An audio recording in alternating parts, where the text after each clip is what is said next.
Assalamualaikum warahmatullahi wabarakatuh. Al-Fatihah ila hadis Rasulullah Muhammad sallallahu alaihi wasallam wa azwajihi wa zurriyyatihi bi anna Allah yaghfiru yawli darajatin fil jannah wa yanfa'una bi sababihim wa qarabihim fid din wa dunya wal akhirah. Assalamualaikum Al-Fatihah. A'udzu billahi minasy syaithanir rajim. Bismillahirrahmanirrahim. Alhamdulillahi rabbil alamin arrahmanir rahim maliki yaumiddin. Iyyaka na'budu wa iyyaka nasta'in ihdinas siratal mustaqim siratal ladzina an'amta 'alaihim ghairil maghdubi 'alaihim waladdallin. Rabbi ighfir lana wa liwalidayna amin.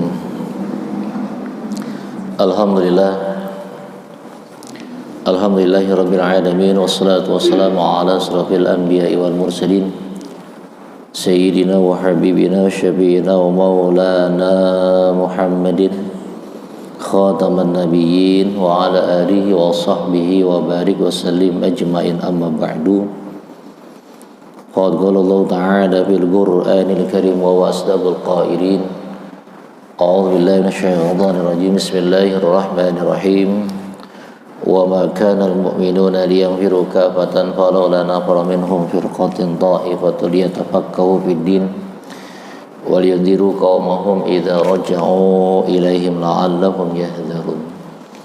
وَإِنْ أَصْدَقَ الْحَدِيثِ بِكِتَابِ اللَّهِ أَفْضَلُ الْهُدَى هُدَى مُحَمَّدٍ صلى الله عليه وسلم وشر الأمور محدثاتها وكل محدثة بدعة وكل بدعة ضلالة wa qulu dalalatin fin nar.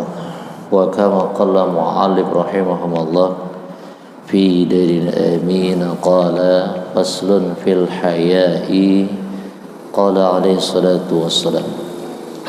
Al-hadirin kiram, para alim wal ulama, para asatidah wal hujjah, para tokoh masyarakat, ini sepuh, tuan-tuan guru sekalian yang dimuliakan Allah Subhanahu wa taala, yang tidak dapat saya sebutkan satu persatu namanya, namun tidak mengurangi rasa hormat dan ta'zim saya kepada beliau yang hadir pada kesempatan pagi hari ini, segenap pengurus Masjid Al-Muhajirin serta jemaah sekalian yang dirahmati Allah. Tidak ada kata yang pantas yang bisa kita aturkan kecuali untai rasa syukur kita kepada Allah, di mana kita masih diberikan oleh Allah kesempatan dengan berbagai macam karunia kenikmatan. Dan mudah-mudahan kenikmatan yang telah Allah berikan ini mampu kiranya kita manfaatkan dengan penuh kesungguhan untuk betul-betul menjadi hamba-hamba yang isti'adu fi ahkamis syar'iyyah, hamba yang tunduk patuh dan taat kepada syariat yang dibawa dan diajarkan baginda Nabi Muhammad sallallahu alaihi wasallam. Seraya kita bersalawat kepada beliau dengan satu harapan, mudah-mudahan kita yang hadir pada kesempatan pagi hari ini diampuni Rasulullah sebagai umatnya, istiqomah dalam melaksanakan segala perintah dan ajarannya, dan mudah-mudahan kita sekalian diberi oleh Allah kesempatan untuk bisa berziarah ke tempat kelahiran beliau di kota Makkah Mukarramah, juga berziarah ke makam beliau di kota Madinatul Munawwarah. Asbab mahabbah, kecintaan kita mudah-mudahan menjadi wasilah kita untuk mendapatkan syafaatul ujma ila yaumil qiyamah. Amin amin ya rabbal alamin.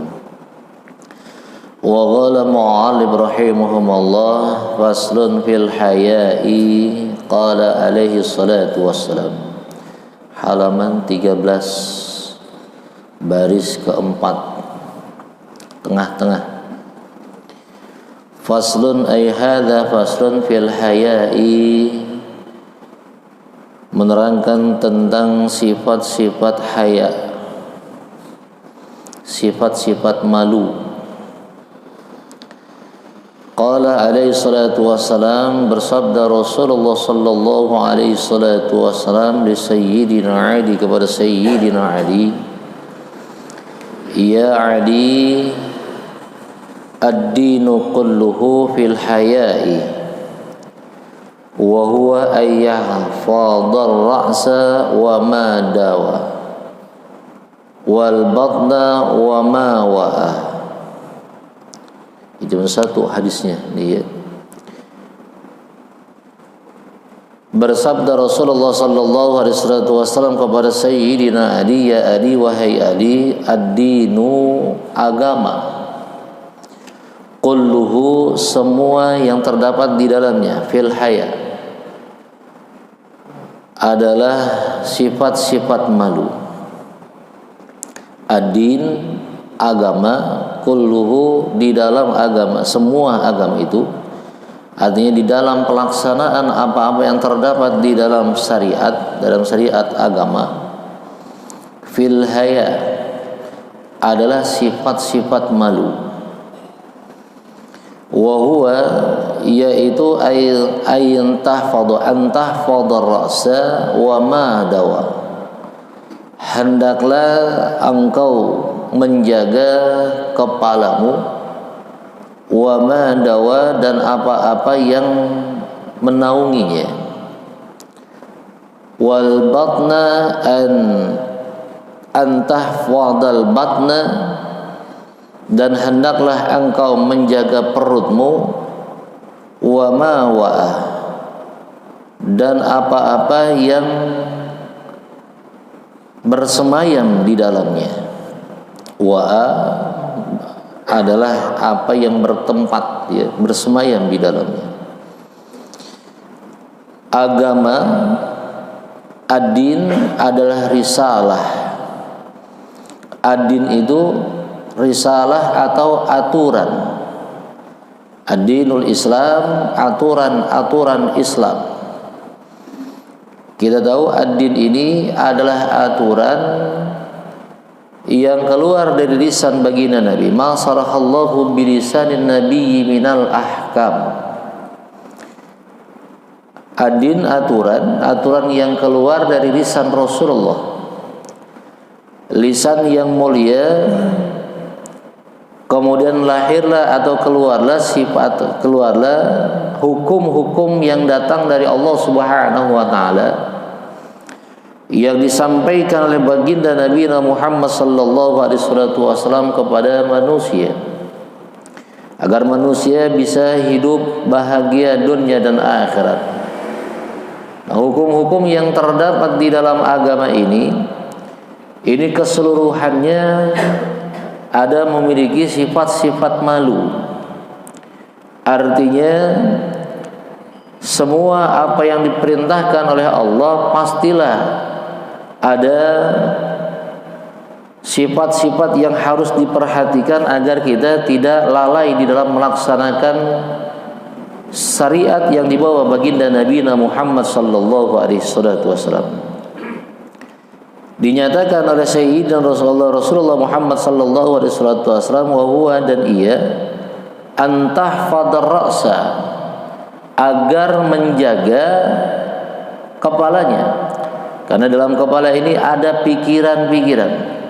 Terkadang pikiran ini pun kalau seandainya tidak dijaga dengan perasaan malu, maka dia mampu untuk melakukan apa saja yang menjadi keinginan, apa saja yang menjadi pikiran di dalam dirinya. Wa madawa, dan apa-apa yang terdapat di dalam apa-apa yang menjadi naungannya. Di atas kepala, di bawah kepala, naungan kepala ada mata. Andai saja kita tidak menjaganya, maka mata ini akan membuat maksiat kalau kita tidak malu. Orang yang beragama adalah orang yang malu kepada Allah. Orang yang malu kalau seandainya tidak melakukan apa yang diperintahkan oleh Allah Subhanahu wa taala. Orang yang malu ketika dia melakukan sesuatu yang dilarang oleh Allah Subhanahu wa taala. Mata kita diperintahkan oleh Allah untuk melihat dan memandang sesuatu yang baik. Namun ketika kita tidak punya rasa malu, maka bisa saja mata itu akan memandang sesuatu yang diharamkan oleh Allah Subhanahu wa taala. Lisan kita diperintahkan oleh Allah untuk berbicara dengan bahasa-bahasa yang bagus, dengan bahasa-bahasa yang indah, ataupun kita berzikir, ataupun kita diam. Namun kalau seandainya kita tidak punya rasa malu, maka bisa jadi lisan kita akan kita gunakan untuk menghina manusia. Lisan kita bisa kita gunakan untuk menghancurkan manusia kalau tidak punya rasa malu. Juga demikian, wal batna ay antahfadhal batna, wawunya adalah wawu atop, ya, atopnya kepada antahfadha. Wal batna antahfadhal batna, dan hendaklah engkau menjaga perutmu, wa ma wa'a, dengan apa-apa yang ada bersemayam di dalamnya. Kalau kita tidak malu, maka bisa saja perut kita isi dengan barang-barang yang haram dan diharamkan oleh Allah Subhanahu wa taala. Makanya malu itu menjadi sesuatu yang begitu amat sangat penting bagi orang yang memiliki agama. Karena dengan malu ini dia akan menghindar dan terhindar dari amalan-amalan dan perbuatan-perbuatan yang dilarang oleh Allah Subhanahu wa taala. Malu menjadi sesuatu yang sangat berharga yang harus ada dalam diri orang yang betul-betul ingin mendekatkan diri kepada Allah dan betul-betul ingin mendapatkan keridhaan Allah Subhanahu wa taala. Pantas kalau kemudian Rasulullah sallallahu alaihi wasallam memberikan nasihat kepada Sayyidina Ali tentang malu dan menjadi satu bab yang tersendiri di dalam kitab Wasiyatul Mustafa. Wa faslun fil wara'i, fasl yang menerangkan tentang wara'. Wara' itu adalah sifat kehati-hatian. Al-wara' sifat kehati-hatian, berhati-hati di dalam melakukan amal, berhati-hati dari perbuatan-perbuatan yang bisa mencelakakan dirinya dan mencelakakan amalnya. Orang yang wara' adalah orang yang berusaha untuk menghindari dirinya dari perbuatan-perbuatan tercela dan yang hanya dilakukan oleh perbuatan yang mengandung manfaat serta kebaikan untuk mengharap keridhaan Allah. Al-wara', wara', ya. Wa qala Rasulullah Muhammad sallallahu alaihi wasallam li sayyidina Ali, ya Ali, wahai Ali, la dina liman la khasyata lahu, wa la aqla liman la ismata lahu, wa la imana liman la wara'a lahu, wa la ibadata liman la ulma lahu, wa la muru'ata liman la sadaqata lahu, wala amana liman la sirra lahu, wala taubata liman la taufiqa lahu, wala sakha'a liman la hayata lahu. Wahai Ali, la dina, tidaklah beragama, liman la khasyata lahu, bagi orang-orang yang tidak ada rasa takut dalam dirinya. Maksudnya tidak takut kepada Allah. Wala akla, tidaklah berakal, liman la ismata lahu, bagi orang-orang yang tidak menjaga, ay isma ay hafadhan nafsi, ya, yaitu tidak menjaga dirinya. Wala imana, dan tidaklah dipercaya, liman wara'a lahu, bagi orang yang tidak ada wara', tidak menjaga dirinya dari hal-hal yang baik, lahu, untuknya. Wala ibadata, dan tidaklah beribadah, liman la ilma lahu, bagi orang yang tidak ada ilmunya. Wala muru'a lahu, dan tidak ada kehormatan, liman la sadaqata lahu, bagi orang-orang yang tidak menjaga kepercayaannya atau tidak dapat dipercaya. Wala amanah, dan tidaklah dipercaya, liman la sirra lahu, bagi orang-orang yang tidak bisa menjaga rahasia dirinya. Wala taubata, dan tidaklah bertobat, liman taufiqa lahu, bagi orang yang tidak ditolong oleh Allah, lahu, baginya. Wala sakha'ah, dan tidaklah dermawan, liman la hayata lahu, bagi orang yang tidak ada malu padanya. Ada beberapa ketentuan yang disampaikan baginda Nabi. La dina liman la khasyata lahu, tidak dinyatakan beragama, liman bagi orang yang tidak ada rasa takut dalam dirinya kepada Allah. Agama itu di dalamnya ada yang namanya ancaman, ada juga yang namanya ganjaran, ya. Bagi yang mampu melaksanakan apa yang diperintahkan oleh Allah, maka Allah akan berikan kepadanya ganjaran, yaitu surganya Allah Subhanahu wa taala. Namun bagi orang-orang yang meninggalkan agama atau orang-orang yang tidak mau melaksanakan apa yang diperintahkan dalam agama, maka ada yang namanya ancaman.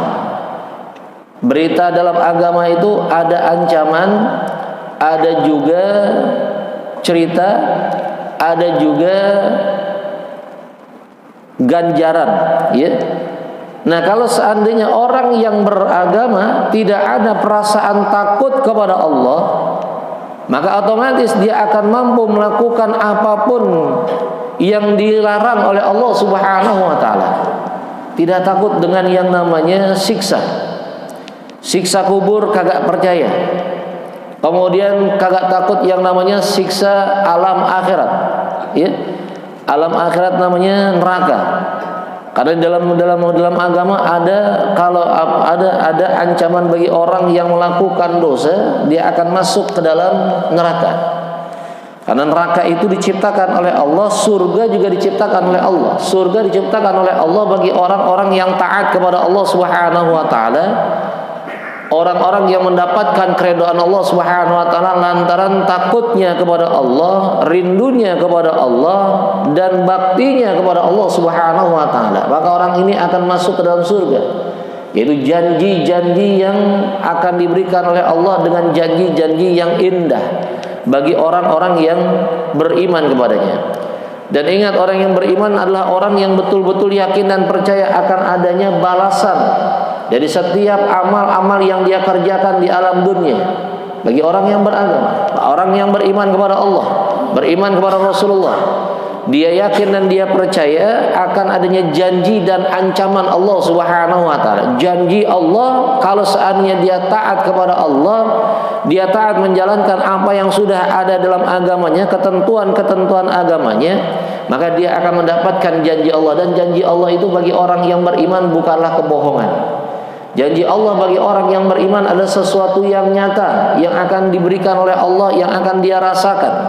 Kelak di alam akhirat dia akan merasakan kenikmatan-kenikmatan yang diberikan oleh Allah Subhanahu wa taala. Karena Allah berjanji kepada manusia, andai saja seorang manusia mampu melaksanakan amal ibadah, maka dia akan mendapatkan ganjaran, yaitu ganjaran surganya Allah Subhanahu wa taala. Ancaman Allah bagi orang-orang yang melakukan perbuatan-perbuatan maksiat, yang menjauh dari apa yang telah diperintahkan oleh Allah Subhanahu wa taala, dia tidak tunduk dengan aturan-aturan Allah, maka dia akan mendapatkan ancaman, yaitu berupa neraka. Di alam akhirat, yaitu alam barzah saja, dia mendapatkan kehinaan, dia akan mendapatkan siksa di alam barzah, apalagi nanti di alam neraka. Neraka itu diciptakan oleh Allah dengan tujuh lapis neraka, ya, 7 lapis neraka. Syekh An-Nawawi Al-Bantani menyebut 7. Yang pertama adalah neraka Jahannam. Ini neraka Jahannam ini diciptakan oleh Allah untuk umatnya Rasulullah Muhammad. Neraka Jahannam ini adalah neraka yang paling atas, yang berada di pinggir Shiratal Mustaqim. Neraka Jahannam, ya. Ini disiapkan oleh Allah untuk umat baginda Nabi, orang-orang yang beriman, orang-orang yang melakukan amaliyah yang ketika di alam dunia dia melakukan dosa dan belum mampu dia melakukan atau belum mampu dia bertobat kepada Allah dan dosanya diterima oleh Allah Subhanahu wa taala, diampuni oleh Allah. Maka dia akan masuk dulu ke alam namanya neraka Jahannam. Neraka Jahannam dimasukkan, dicuci dulu di alam neraka Jahannam, kemudian barulah ke alam sorga. Umatnya Rasulullah, orang yang beriman kepada Allah, adalah orang yang kelak akan dimasukkan oleh Allah ke dalam surga, karena janjinya Allah kepada Rasulullah Muhammad, ya. Rasulullah itu meminta kepastian kepada Allah tatkala saat-saat hendak dicabut ruhnya oleh malaikat Israel. Saat itu Rasulullah meminta kepada Allah janji, ya, meminta kepada Allah kepastian tentang keberadaan umatnya. Kaifa ummati ba'dal wafati, bagaimana keadaan umatku setelah aku mati, kata Rasulullah. Udkhuluna kulluhum jannati, apakah mereka semua masuk ke dalam surga? Allah menyatakan kullu ummati dakhalal jannah illa man aba. Setiap umatmu akan masuk ke dalam surga, kata Allah, kecuali yang tidak mau. Jadi semua umat Rasulullah akan masuk ke dalam surga asalkan di dalam hatinya ada sedikit iman. Meskipun sebesar biji sawi, meskipun dia melakukan amalan-amalan, perbuatan-perbuatan dosa di alam dunia, dan dia belum melakukan dan dia belum bertobat kepada Allah, dia berdosa kepada Allah, tetap dia akan masuk ke dalam surga. Tapi mampir dulu ke alam neraka, namanya neraka Jahannam. Ya, ini neraka Jahannam adalah neraka yang ada di pinggir Shiratal Mustaqim.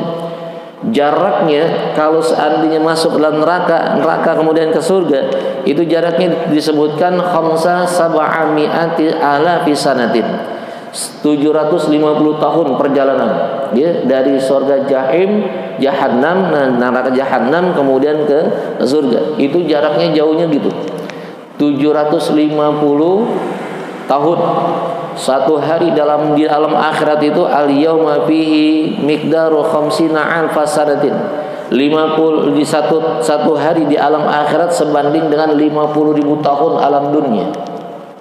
1 tahun di alam akhirat sama dengan sebanding dengan 50.000 tahun di alam dunia. Kalau seandainya 750 tahun, kira-kira berapa tahun tuh kita nginep dulu tuh di alam akhirat, namanya neraka Jahannam. Naudzubillah. Makanya Rasulullah tidak pengen umatnya masuk ke dalam neraka, nggak ingin. Karena kalau yang namanya masuk neraka itu bukan main, ya. Azab yang luar biasa. Alam dunia kita tahu, kita bisa merasakan bagaimana azab di alam dunia. Alam akhirat lebih-lebih lagi, berkali-kali lipat. Makanya Rasulullah tidak menginginkan umatnya masuk ke surga. Maka Rasulullah meminta janji kepada Allah, ya.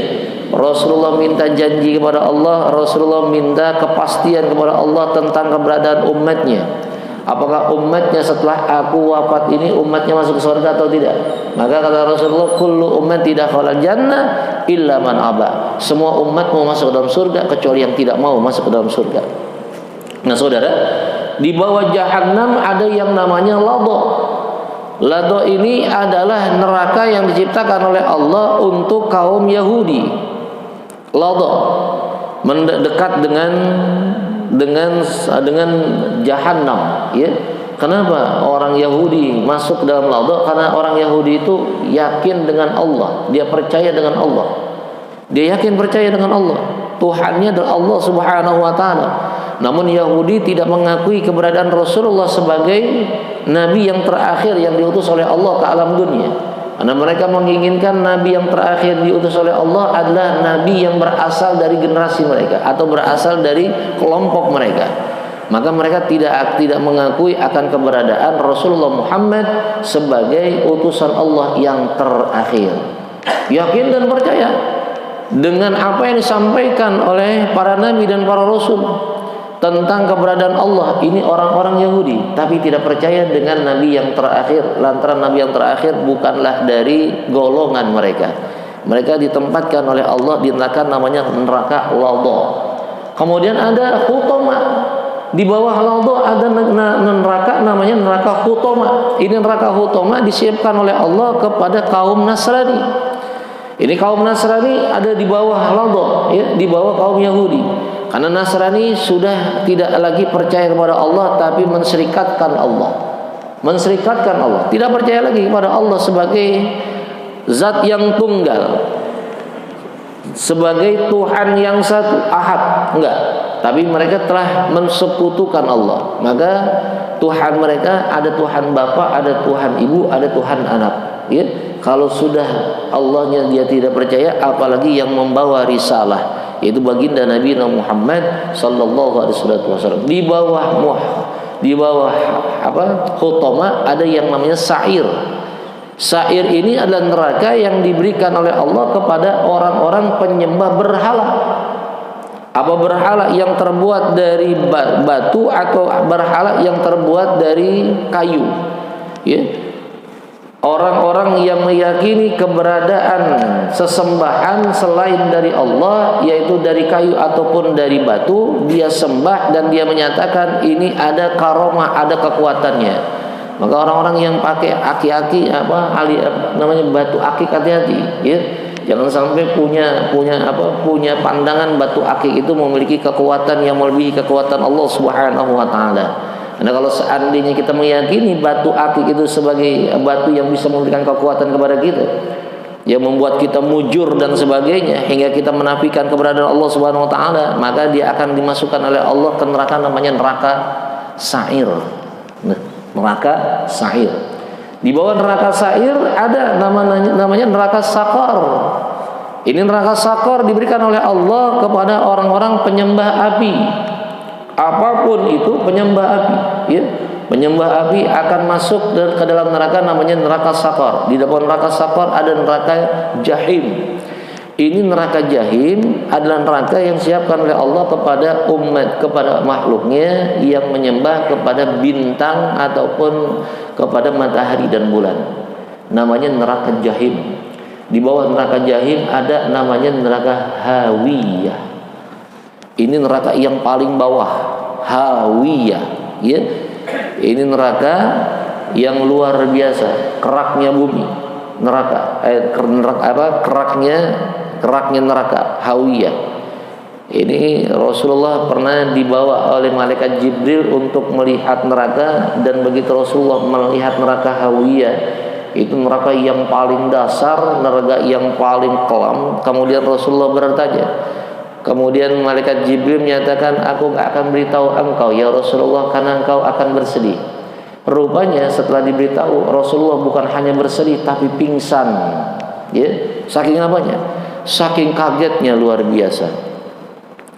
Yang menghuni neraka hawiyah itu adalah umatnya Rasulullah, orang yang beriman, ya, orang yang beriman yang akan masuk ke dalam neraka hawiyah. Orang yang beriman kepada Allah dan beriman kepada Rasulnya. Neraka wahawiyah itu. Dan itu adalah disiapkan oleh Allah untuk orang yang beriman namun memiliki sifat-sifat munafik. Sifat-sifat munafik. Dalam Al-Quran disebutkan, innal munafiqina fi darkil asfali minan nar. Aspal bawah, atas. Bawah, aspal. Sesungguhnya orang-orang munafik itu kelak akan masuk ke dalam neraka yang paling bawah, namanya neraka hawiyah.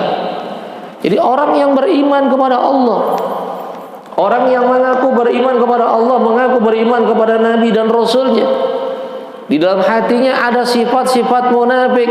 Apa yang dia omongkan tidak sesuai dengan hatinya, apa yang dia utarakan tidak sesuai dengan tingkah lakunya. Benci kepada ajaran-ajaran Allah padahal dia mengaku beriman kepada Allah. Benci kepada ajaran-ajaran yang dibawa para nabi padahal dia beriman kepada nabi. Benci dengan apa-apa yang diperintahkan oleh Allah dan Rasulnya. Orang-orang yang berjuang kepada Allah dan Rasulnya dia benci, padahal itu semua telah diterangkan oleh Allah, dan dia yakin dan percaya bahwa yang namanya orang-orang yang beriman kepada Allah adalah orang-orang yang seiman, seakidah dengannya, saudara dirinya, tapi dia benci kepada saudaranya. Kalau sekarang zaman sekarang banyak gak orang kayak begitu? Hati-hati, ya. Jangan sampai kita tergolong sebagai orang-orang munafik. Kita mengaku bahwa saudara kita yang seiman dan seakidah adalah saudara, tapi kita benci kepadanya. Kita cari-cari kesalahannya karena hanya untuk mendapatkan jabatan, untuk mendapatkan dunia. Kita berusaha untuk menghancurkan saudara kita yang seiman dan seakidah. Apalagi para ulama-ulama, ya, orang-orang yang berjuang untuk menyampaikan kebenaran, kemudian dia bencinya luar biasa, padahal mereka ini adalah zuriat Nabi, mereka ini adalah pewaris Nabi. Kita yakin dan kita percaya mereka adalah pewaris Rasulullah, pewaris Nabi, namun kita bencinya luar biasa kepada orang ini. Ini namanya orang munafik. Tempatnya di mana? Tempatnya di hawiyah. neraka yang paling bawah. Hati-hati, ya. Jangan sampai kita terperosok kemudian kita menjadi orang-orang yang menjadi penghuni alam neraka yang bernama hawiyah. Kalau udah hawiyah, nggak akan mungkin kita bisa masuk ke alam surga. Jaraknya udah jauh, ya. Karena masing-masing dari satu neraka ke neraka lain itu 750 tahun. Dari neraka satu, dari neraka hawiyah ke neraka jahim 750 tahun. Dari neraka jahim kemudian ke neraka sa'ir, sakor itu 750. Dari neraka sa'or kemudian ke neraka sa'ir itu 750. Kemudian sampai ke neraka jahannam dan sebagainya. Itu jaraknya jauh. Ya kalau seandainya dari neraka jahanam ke surga aja 750, apalagi yang di bawah, betul nggak? Butuh berapa waktu tuh? Yang ada abadi di dalamnya. Naudzubillah. Jangan sampai kita termasuk di dalamnya. Jangankan di neraka sa'ir, neraka jahanam aja kita mohon kepada Allah, jangan sampai kita mencicipi neraka jahanam. Amin. Ya Rabbal Alamin. Ini ada ancaman Allah. Makanya kalau seandainya seseorang yang dia menyatakan beriman kepada Allah, liman la khasyata lahu, kemudian dalam hatinya tidak ada rasa takutnya kepada Allah, ini maka disebut orang yang orang yang beragama, ya. Orang yang tidak punya rasa takut kepada Allah disebut dengan orang yang tidak punya agama. Ya kita bisa lihat, jangankan neraka, ada yang namanya sisa kubur, namanya alam kubur, betul nggak? Alam kubur itu alam yang sangat menakutkan. Alam yang dekat dengan kita. Kalau kita melihat orang yang dikubur, kita bisa merasakan bagaimana sengsaranya di alam kubur. Nah kalau seandainya kita kagak punya amal di alam kubur, gak punya amal, kagak melakukan kebajikan Allah, kita percaya kepada Allah, kita percaya kepada Rasulullah yang menyampaikan risalah Allah, yang menyampaikan tentang keberadaan alam kubur, alam barzah, alam akhirat dan sebagainya. Kita yakin itu alam ada yang namanya ganjaran, ada juga yang namanya siksaan. Kita tahu, ya. Tapi ketika kita di alam dunia kita tidak punya rasa takut dengan alam kubur, maka kita tidak disebut dengan orang yang beragama. Jadi isi agama itu ada kalanya ancaman, ada kalanya janji Allah Subhanahu wa taala. Nah, beruntung orang yang memahami ini, kemudian punya rasa takut kepada Allah, takut kalau seandainya melakukan amaliyah yang dilarang oleh Allah, takut kalau meninggalkan perintah-perintah Allah lantaran ada yang namanya ancaman Allah bagi dirinya, bukan hanya di alam dunia namun juga di alam akhirat. Wala aqla liman la ismatalah, dan tidaklah berakal liman kepada orang-orang la ismatalah yang tidak menjaga dirinya sendiri. Ya orang yang berakal pastilah dia jaga dirinya, ya. Dia tahu kesehatan. Merokok misal salah satu contohnya nih, bukan berarti saya anti rokok, pas kebetulan memang saya tidak merokok. Rokok kalau kita lihat saudara, di dalam rokok itu ada tulisan rokok itu membahayakan kesehatan, betul gak? Betul nggak? Orang yang berakal pasti tahu tuh, lihat tuh betul rokok itu punya mudarat. Tapi kemudian dia pakai juga tuh, dia merokok juga. Itu berarti punya akal kagak tuh kira-kira? Kalau kayak begitu. Orang udah disebutin tuh di dalam rokok, ya kan? Rokok membahayakan kesehatan kan gitu. Iya kan? Tapi kita nggak mau. Padahal kita menyatakan orang yang berakal itu adalah orang yang menjaga dirinya. Ini Rasulullah menyatakan kepada Sayyidina Ali, kalau emang engkau orang yang berakal, maka jaga dirimu dari kerusakan-kerusakan. Udah tahu bahwa dia dalam keadaan sakit, main mandi hujan, kira-kira punya akal nggak tuh orang? Hah? Udah tahu punya sakit, punya penyakitnya penyakit bengek misalnya. Tapi ketika hujan, dia mandi hujan, kira-kira punya akal nggak tuh orang? Gitu aja udah, ya. Wajibnya begitu. Orang yang berakal pasti adalah orang yang mampu menjaga dirinya dari hal-hal yang bisa memudaratkan badannya. Ya, ini Rasulullah sampaikan kepada Sayyidina Ali karamallahu wajhah. Wala imana liman la wara'a lahu, dan tidaklah dianggap orang yang terpercaya. Iman itu adalah orang yang bisa menjaga dirinya. Liman la wara'a lahu, bagi orang-orang yang tidak bisa menjaga dari hal-hal yang buruk. Wara'ah, iman adalah keyakinan. Tidaklah dianggap orang yang beriman bagi orang-orang yang tidak menjaga dirinya dari hal-hal yang tidak baik. Wara', ya, karena wara' itu orang yang berusaha untuk menjaga dirinya dari perbuatan-perbuatan yang bisa merusak imannya. Dia akan menghindar dari perbuatan-perbuatan dosa, perbuatan-perbuatan yang bisa merusak keyakinan dia kepada Allah Subhanahu wa taala. Karena kalau seandainya dia melakukan perbuatan-perbuatan yang bisa merusak akidahnya, dia biarkan, maka otomatis akan hancur dan binasa yang namanya iman dalam dirinya.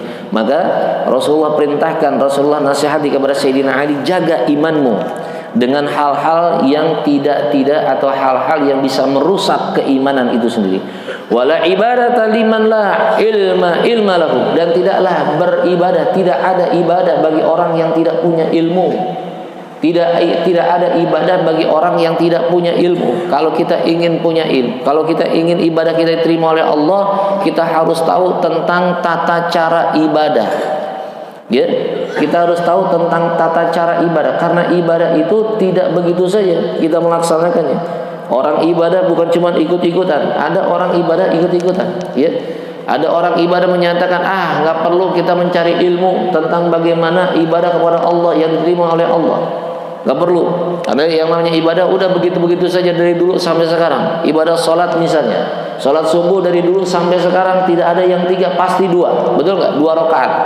Betul kan? Ada ruku, ada sujud dan sebagainya. Udah begitu saja. Buat apa lagi saya mencari ilmu untuk ibadah sholat? Ibadah sholat kayak begitu doang kok. Sholat zuhur 4 rakaat, ada ruku, ada sujud, udah begitu saja. Ada tahiyat awal dan tahiyat akhir, udah selesai. Kan begitu.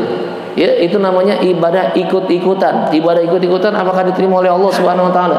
Ingat, prinsip ibadah diterima oleh Allah itu bukan karena banyaknya amal yang kita kerjakan, bukannya banyaknya kesungguhan dalam ibadah, bukan, tapi prinsipnya 2. Wa ma umiru illa liya'budullah mukhlishin lahuddin. Mukhlis, ya, mukhlis, ikhlas kepada Allah. Ikhlas apa yang kita kerjakan. Ini ikhlas membutuhkan yang namanya ilmu. Bagaimana ilmu ikhlas? Ya, ilmu ikhlas itu kalau seandainya kita ingin ikhlas, itu ada yang namanya pemaksaan. Paksakan dulu kita ibadah. Kalau kita nggak paksakan ibadah, nggak akan mungkin timbulnya keikhlasan. Yang ada adalah malas. Karena kalau seandainya kita ikutin malas kita, nggak akan mungkin mampu kita melaksanakan amal-amal ibadah yang lain. Coba aja. Kalau kita malas, ya, nggak kita paksain, bapak nih, bapak ibu sekalian, nggak akan mungkin ada di tempat ini. Kalau kita malas, betul nggak? Karena kita paksakan tuh. Tidur kita, ya, biasanya tuh tidur meskipun udah malam kita tidur, tapi karena kita paksakan adanya waktu sholat, ya, ada paksaan waktu sholat, adanya sholat, kita paksakan untuk bangun, maka pemaksaan itulah kelak akan membawa kita untuk bisa ikhlas kepada Allah. Makin kita berusaha untuk memaksakan diri dan makin terus kita paksakan, insya Allah akan timbul rasa ikhlas. Memang pertamanya ikhlas itu harus dipaksakan. Kagak bisa kita biarkan, udah ntar aja dah salat subuhnya ntar jam 6, ntar aja dah salat subuh jam 7, kan gitu, betul nggak? Tidur dulu lah sebentar aja, tidur masih capek nih, kan gitu. Kagak ada paksaan, maka akan hilang dari keikhlasan. Kemudian lahuddin, selain ikhlas ada lahuddin. Apa lahuddin itu? Lahuddin itu ada sesuai dengan aturan Allah dan Rasulnya. Kagak bisa kita ibadah sesuai dengan keinginan kita, nggak bisa. Ibadah harus sesuai dengan aturan Allah. Aturan Allah itu ilmu, iya kan? Kita bisa mengetahui bagaimana takbiratul ihram, rukun takbiratul ihram bagaimana, sunnah takbiratul ihram itu bagaimana, kan begitu? Ya. Yang namanya ibadah itu kan ada rukun, ada sunnah, ada hal-hal yang membatalkan, ada juga perkara-perkara yang dimakruhkan, bahkan ada perkara yang diharamkan dalam ibadah. Kagak bisa kita ibadah cuma hanya sekadar ikut-ikutan, nggak bisa. Harus tahu rukunnya. Kita sholat harus tahu rukun. Jangan sampai kita menganggap rukunnya sholat itu sebagai sunnahnya sholat. Rukun itu sesuatu yang wajib harus ada. Kita harus tahu bagaimana kalau seandainya kita meninggalkan rukun, apakah kita meninggalkan rukun kemudian dibalas atau ditambal dengan sujud sahwi atau bagaimana? Yang namanya rukun tidak bisa ditambal dengan sujud sahwi, nggak bisa rukun. Kenapa? Karena rukun itu adalah wajib, sujud sahwi adalah sunnah. Kalau seandainya orang yang tidak mengerti, ketika dia meninggalkan rukun, dia anggap gampang deh rukun, ntar aja kita ganti dengan sujud sahwi, kan begitu. Padahal tidaklah sepadan meninggalkan rukun dengan ditambal dengan sujud sahwi, enggak. Ada yang sunnah. Sunnah di dalam sholat itu ada dua, ada sunnah apa, ada sunnah hay'ah. Bagaimana kalau kesannya kita meninggalkan sunnah hay'ah? Bagaimana kalau kita meninggalkan sunnah aba'ah? Apa yang bisa kita lakukan ketika kita meninggalkan dua sunnah ini? Itu kan ada kaifiahnya, tata caranya. Ini adanya ilmu. Kalau nggak ada ilmu, nggak akan mungkin kita bisa melakukannya. Bahkan amal kita tidak akan punya manfaat kalau seandainya kita tidak punya ilmu. Ya, kita tahu yang namanya duduk di antara duduk tasahud awal adalah sunnah aba'ah. Sunnah aba'ah. Berdiri itu adalah rukun. Kalau orang yang tidak punya ilmu, ketika dia lupa melaksanakan tasahud awal, kemudian dia diri, kemudian dia ingat dia duduk lagi, itu kan batal, betul nggak? Apa yang terjadi? Ilmu yang berbicara di situ, nggak mungkin. Kalau seandainya nggak ada ilmu, dia duduk, batal. Apalagi jadi imam, ya, jadi imam, sholatnya sholat zuhur atau sholat maghrib, sholat isya, sholat asar. Yang ada dua, yang ada sujud, yang ada duduk tasahud awalnya. Duduk tasahud awal adalah sunnah aba'ah. Dia lupa, dia naik ke atas, Allahu Akbar. Makmumnya juga bukan orang alim, bukan orang yang ngerti agama, bukan mengerti kaifiah ibadah. Ya. Imamnya misalnya sudah naik ke atas nih. Kalau imam sudah naik ke atas, ya, tidak boleh tuh makmum itu mengucapkan apapun kata-kata, nggak boleh. Kalau sudah naik ke atas, karena ini bisa mengakibatkan goyangnya imam. Ya, jadi kalau imam sudah naik, kecuali kalau imam baru naik nih, baru Allah, baru boleh kita mengucapkan subhanallah. Tapi kalau imam sudah diri, nggak boleh, karena ini bisa merusak. Imam kalau sudah diri, udah tetapkan saja, kita ikutin saja apa yang dilakukan oleh imam. Karena kalau seandainya kita mengucapkan kalimat subhanallah juga, kemudian imam kemudian duduk, batal semuanya. Betul nggak? Batal semuanya. Udah kita diri saja. Imam kalau seandainya sudah diri tegak berdiri, jangan kita mengucapkan kalimat subhanallah, jangan. Udah, diam.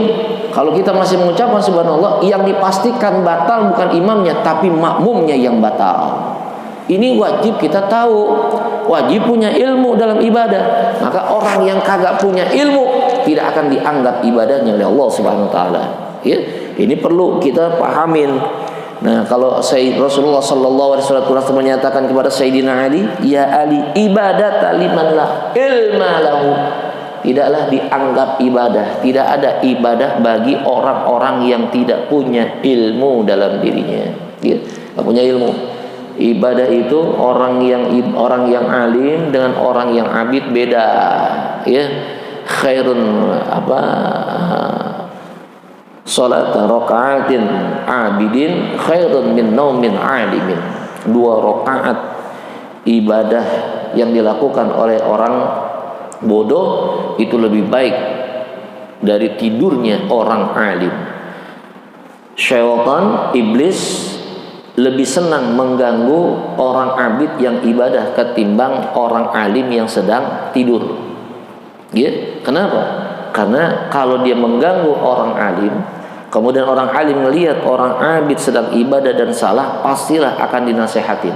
Pasti. Ya, akan dikasih tahu kesalahan-kesalahannya. Makanya syaitan, iblis itu tidak akan mengganggu orang alim yang sedang tidur. Dan tidurnya orang alim pun tidaklah sama dengan tidurnya orang bodoh. Orang alim tidurnya juga pakai ilmu, saudara. Orang alim tidurnya pakai ilmu, ya. Tuh, orang alim pakai ilmu tidurnya, nggak kayak gitu. Kalau kita kan tidur begitu kita sudah ngantuk, main langsung di atas bantal ngorok udah, betul nggak? Kalau orang alim tidak, tidurnya dia mengikuti sunnah Nabi. Ya, tidurnya mengarah ke apa?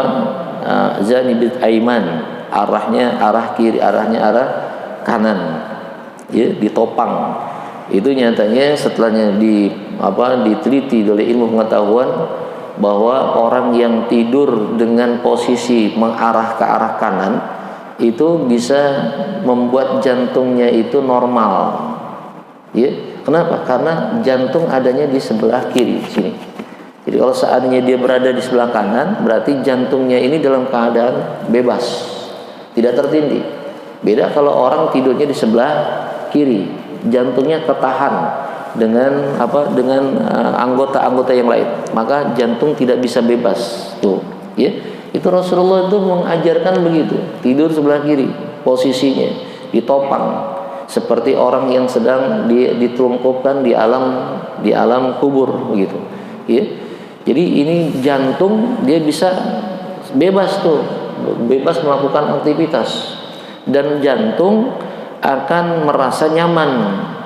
Ini yang seringkali membuat orang jantungnya sehat.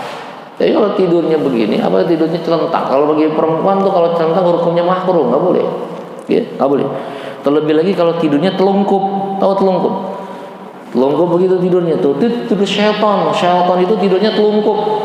Keterangannya ada dalam kitab Maraqil Ubudiyah. Ya, tidur telungkup itu tidurnya syaitan. Dan itu dihindari karena biasanya orang yang tidur telungkup itu akan terjadi sesak pernapasan. Nah, akhirnya bisa disebut dengan orang yang kena rep-rep, tahu rep-rep? Ya? Tidurnya kayaknya Kayaknya punya was-was. Itu hindari itu yang kayak begitu. Dalam tidur juga sebelum tidur kita mengingat-ingat tentang dosa kita, kemudian banyak istighfar kepada Allah Subhanahu wa taala. Karena biasanya tidur itu ada satu kematian, ya, tidur itu satu kematian. Kita nggak tahu, begitu kita tidur belas, kemudian tidak ada lagi nyawa kita, betul? Kagak diturunkan atau kagak dikembalikan kepada Allah oleh Allah kepada tubuh kita. Maka perbanyaklah kita istighfar sebelum tidur. Selain kita membaca doa-doa yang lain. Ini para sahabat, para ulama, para orang-orang saleh, orang-orang alim kalau tidurnya juga pakai ilmu, nggak kayak kita. Kita tidur main tidur aja. Ya, balik-balik ke sono kemari, udah tidur blek. Ya, kalau orang-orang alim tidak. Makanya tidur aja pakai ilmu. Maka karena tidur itu ibadah. Tidur itu ibadah. Dalam Islam itu tidur ibadah. Maka ibadah ada ilmunya gitu. Jadi setiap rangkaian amaliyah yang dilakukan oleh umatnya Rasulullah adalah ibadah. Dan itu pun harus ada ilmunya. Kita keluar dari rumah, ya. Keluar dari rumah ibadah, maka ada tata caranya keluar dari rumah. Apa yang harus kita langkahkan, apa yang harus kita baca, kan begitu. Tapi kalau kita nggak punya ilmu, bukan jadi ibadah tuh, bukan jadi ibadah. Tapi seakan-akan kita anggap ini hanya kebiasaan kita. Keluar dari rumah udah biasa aja keluar dari rumah, betul nggak? Ya. Nah makanya orang yang tidak dianggap ibadahnya, tidak ada ibadah bagi orang yang tidak punya ilmu. Wala muru'ata, dan tidaklah ada kehormatan liman la sadaqata lahu, bagi orang-orang yang tidak menjaga kepercayaan pada dirinya, tidak bisa dipercaya. Muru'ah itu adalah kehormatan manusia terletak di lisannya, ya. Orang bisa mulia dengan lisan. Artinya bisa nggak dia menjaga lisannya dari kebohongan. Kalau dia sering melakukan dusta, maka apa mungkin dia punya kehormatan? Gak akan mungkin. Orang yang selalu melakukan pendustaan, ya, gak akan mungkin punya kemuliaan. Gak akan mungkin punya kemuliaan. Yakin itu. Yakin. Kalau dia selalu sering bohong, gak akan punya kemuliaan. Orang yang sering bohong, ya gak akan dipercaya. Betul gak? Orang kalau nggak akan percaya nggak akan punya kemuliaan.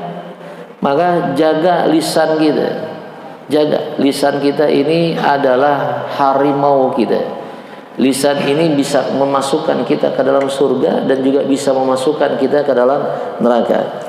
Karena Allah Subhanahu wa taala, wa ma khalaqallahu fil insan fi afdalul minal lisan. Allah Subhanahu wa taala menciptakan di dalam diri manusia itu, ada diri manusia itu yang paling utama adalah lisan. ya, dibandingkan dengan yang lain. Yang paling utama lisan. Yadkhuluna jannah, dia bisa masukkan orang itu ke dalam surga, wa yadkhuluna nar, dan dia juga bisa memasukkannya manusia itu ke dalam neraka. Lisan. Hati-hati dengan lisan, ya. Oleh karenanya fasjunhu kata Rasulullah. Bentengin atau penjarakan itu lisanmu, fa innahu qalbun ukur, karena sesungguhnya lisan itu kalbun ukur, seperti anjing yang galak, yang menggonggong. Lisan, jaga lisan kita, ya. Jangan kita sembarangan dengan lisan. Ya kan, kalau nggak salah kemarin nih tentang masalah lisan, tentang masalah pembahasan hifdzul lisan. Makanya jangan sampai kita menjadi orang yang tidak bisa menjaga kemuliaan.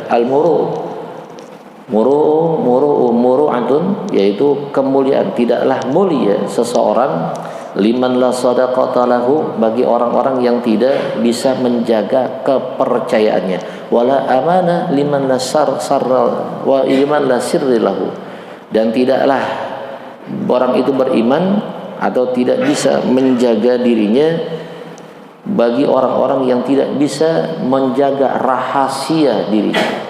Ya, kalau kita bisa orang beriman, kita bisa menjaga diri kita, nah maka jadilah kita orang yang bisa menjaga rahasia. Wala taubata liman la taufiqa lahu, tidaklah bertobat bagi orang-orang yang tidak mendapatkan pertolongan Allah Subhanahu wa taala. Taufik beda dengan hidayah. Hidayah itu pengetahuan, ya. Hidayah itu pengetahuan. Kita sering minta, ya Allah berikanlah saya hidayah, tapi tidak pernah minta taufik.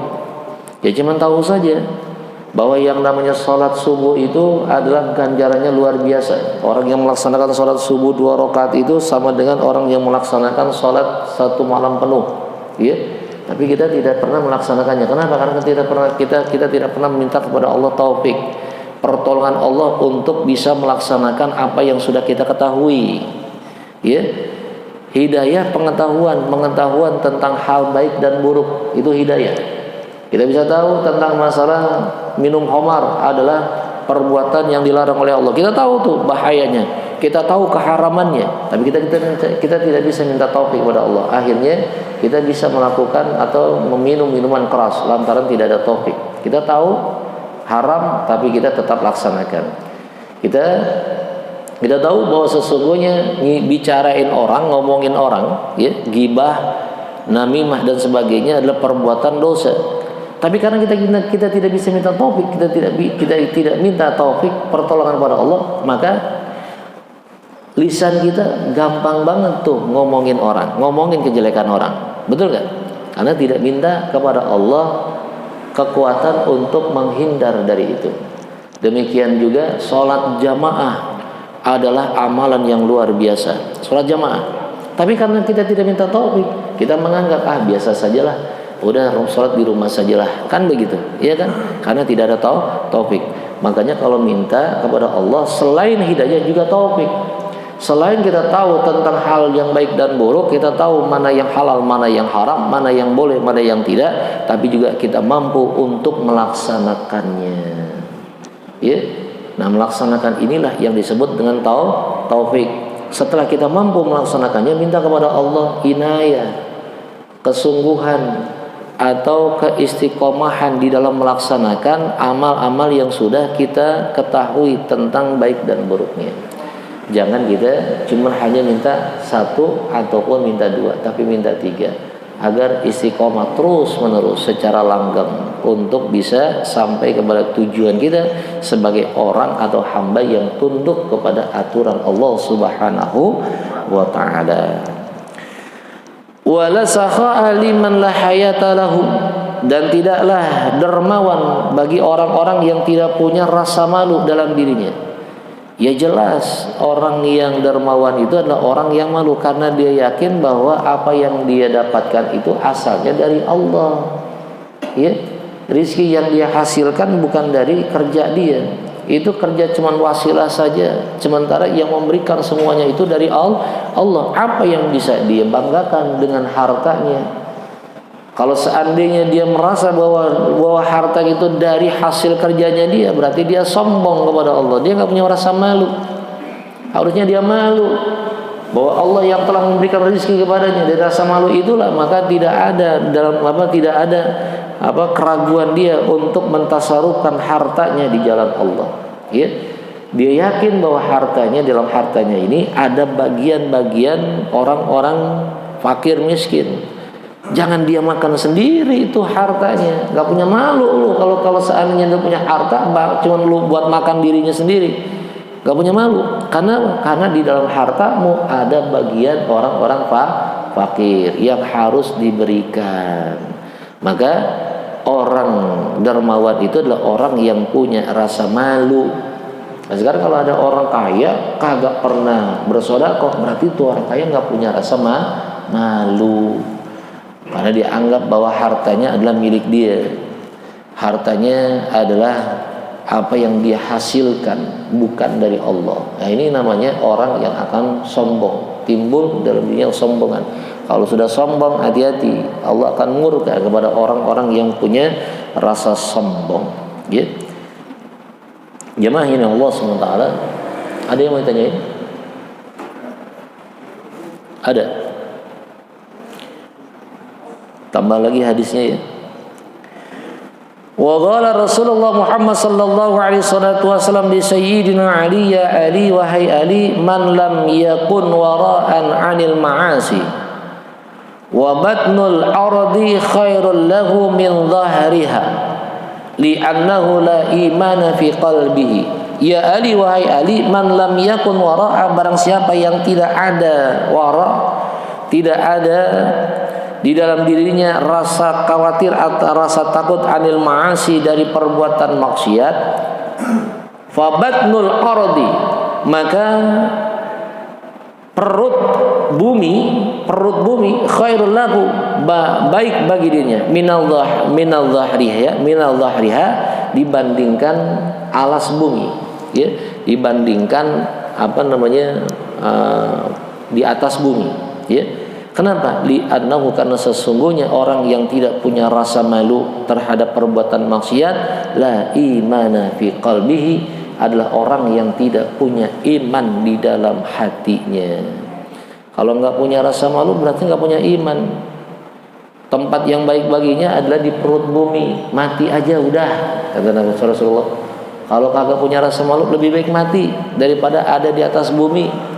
Saking begitu hebatnya rasa malu, ya, saking hebatnya orang yang tidak boleh berbuat maksiat, sampai-sampai Rasulullah menyatakan, kalau kau tidak punya keinginan, tidak punya himmah atau tidak punya kesungguhan untuk meninggalkan maksiat, lebih baik mati saja udah, mati daripada engkau melakukan maksiat.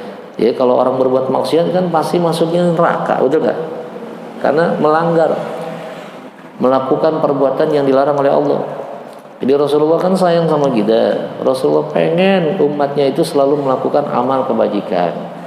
Rasulullah ingin umatnya itu melakukan amal yang terus menerus, artinya yang istiqomah meskipun sedikit. Rasulullah cinta kepada hamba, kepada umatnya, ingin umatnya masuk surga meskipun amalannya sedikit. Karena ada seorang sahabat dari negeri Sam, beliau meminta kepada Rasulullah kabar tentang amal yang sedikit yang bisa masuk dalam surga. Ya Rasulullah, akhbirni bi amalin wahidah udkhulunal jannah. Ya Rasulullah, sampaikan kepadaku satu amalan yang dengan amalan itu aku bisa masuk ke dalam surga. Satu amalan saja ya Rasulullah. Ya, bisa nggak? Ada nggak? Saking Rasulullah pengennya umatnya masuk ke dalam surga. Sampai-sampai ketika sahabat dari negeri Sam itu berkata seperti itu, kata Rasulullah, "Na'am, ada," kata Rasulullah. Ada satu amalan, ya. Tapi ini di zaman Nabi, bukan zaman sekarang. Zaman Nabi masih ada Nabi. Saking Nabi pengen umatnya masuk ke dalam surga semuanya tuh. Apa ya Rasulullah? Kun mu'adzinan biqaumika wa yaqumu ala salatihim. hendaklah engkau menyuruh kepada manusia untuk kumpul melaksanakan salat. Ya, kumpul melaksanakan salat. Jadi muadzin itu amalan ibadah. Jadi muadzin adalah amalan ibadah itu. Itu amalan yang sangat dahsyat, amalan yang sangat luar biasa tuh menjadi muadzin. Dengan jadi muadzin bisa masuk ke dalam surga karena menyuruh orang kumpul untuk ibadah. Ya. Dia bilang, "Wa in atik ya Rasulullah, aku tidak sanggup ya Rasulullah. Adakah yang lain ya Rasulullah?" Ada, kata Rasulullah. "Wa kun imaman biqaumika wa yaqumu ala salatihim." Hendaklah engkau menjadi imam bagi kaummu untuk tegak berdirinya salat jamaah. Jadi imam. Berat jadi imam. Ya. Jadi imam itu berat. Imam itu syarat jadi imam itu ada 16. Syarat jadi imam ada 16. Keterangannya adalah dalam kitab Maraqil Ubudiyah, syarah dari kitab Bidayatul Hidayah. Syekh Imam Abu Hamid Muhammad Al-Ghazali menyebut 16 syarat jadi imam. Sedikit banyak tuh. 16. Ya. Jadi enggak kagak mudah jadi imam. Enggak mudah jadi imam. Hati-hati. Imam itu orang mahal, ya. Ganjarannya surga Allah Subhanahu wa taala. Dia bilang, "Fa'ilam atik ya Rasul, aku nggak sanggup ya Rasulullah. Adakah yang lain?" Ada, kata Rasulullah. Apa? "Alaikum bisawfil awal." Mudah nggak tuh? Harus ada di sop yang paling depan, kata Rasulullah. "Alaikum bisawfil awal." Cari sop yang paling depan. Cuma cari sop paling depan doang tuh jadi makmum di depan, jadi makmum. Ya, jadi makmum di depan. Tapi continue terus menerus, kata Rasulullah. Masuk surga. Cuman melaksanakan sholat jadi imam di depan, paling depan. Artinya ini menunjukkan Rasulullah menyatakan alaikum bisofil awal, hendaklah engkau berada di sop yang awal. Artinya engkau bersungguh-sungguh di dalam ibadah, terutama ibadah sholat. Kalau kita masuk di sop awal kan pengennya kan yang duluan, betul kan? Pasti duluan tuh. Untuk mendapatkan sop awal pasti datangnya duluan. Kagak mungkin kita datangnya belakangan. Artinya kita punya kesungguhan di dalam ibadah, ya, dan itu secara terus menerus kita laksanakan, continue. Makanya kita minta kepada Allah bukan hanya hidayah, tapi juga taufik dan juga inayah agar terus stabil kita ibadah kepada Allah Subhanahu wa ta'ala. Karena kalau seandainya tidak kita laksanakan amal ibadah kita kepada Allah, kita tidak punya rasa takut kepada Allah, meninggalkan perintah Allah, bahkan kita melakukan dosa. Rasulullah menyatakan fatbut batnul ardi, maka perut bumi bagimu khairul lakum, lebih bagus dibandingkan dengan zahriha, dibandingkan engkau berada di atasnya. Al-zahriha alal ardi, artinya di atas bumi. Kalau kita selalu berbuat dosa, kata Rasulullah, udah dah, nggak usah lagi hidup di dunia, mendingan di akhirat saja udah. Ya, amal yang udah kau punya, udah mudah-mudahan bisa memasukkan kau ke dalam surga. Namun demikian, kita berharap mudah-mudahan kita diberikan oleh Allah kesungguhan untuk bisa melaksanakan amaliyah ibadah, dan kita menjadi orang-orang yang tunduk kepada Allah, orang-orang yang isti'adu fi ahkamis syar'iyyah, orang yang mampu melaksanakan apa yang sudah disyariatkan baginda Nabi dan menjadi umat Rasulullah yang kelak akan mendapatkan syafaatnya ila yaumil qiyamah. Amin ya rabbal alamin. Baik, ada yang mau ditanyain? Cukup? Wa ya'ali aslul waraka tarkul harami wa ma haramahu Allah wallahu a'lam bisawab. Bisiril Fatihah. A'udzu billahi minasyaitonir rajim. Bismillahirrahmanirrahim. Alhamdulillahirabbil alamin arrahmanir rahim maliki yaumiddin. Iyyaka na'budu wa iyyaka nasta'in ihdinas siratal mustaqim siratal ladzina an'amta 'alaihim ghairil maghdubi 'alaihim waladdallin.